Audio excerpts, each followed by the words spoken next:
احذر كمين الدولار. دلوقتي الحكومة بتعمل ايه عشان تلم دولار وتحل الأزمة وتقضي على السوق السوداء؟ لكن ايه، حل أمني يعني. بقى دلوقتي في كماين في المطار.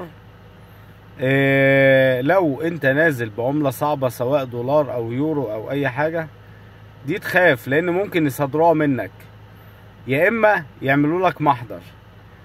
دي حاجة. طبعا مش بس كمين المطار، في دلوقتي عندك كمان ثابتة ومتحركة، وصلت لدرجة ان انت لو ماشي بعربية بيفتشوا العربية حتة حتة، والتابلو والشنطة، ويشيل الاستبن اللي ورا ويفتش على اي عملة صعبة معاك.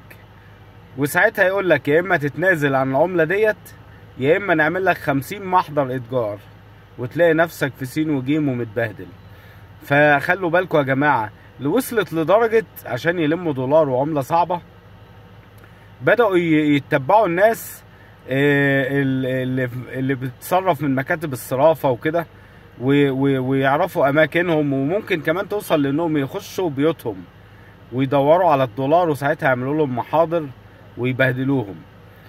حتى الناس اللي كانت بتستقبل في ويسترن يونيون، وانا واحد من الناس كنت باخد حوالات عن طريق ويسترن يونيون وبروح استلمها بالدولار عادي مفيش مشاكل. دلوقتي فرض عليك ان انت يكون عندك حساب في البنك، والفلوس دي تتحول على الحساب وبعدين تاخدها. طب ايه المغزى من كده؟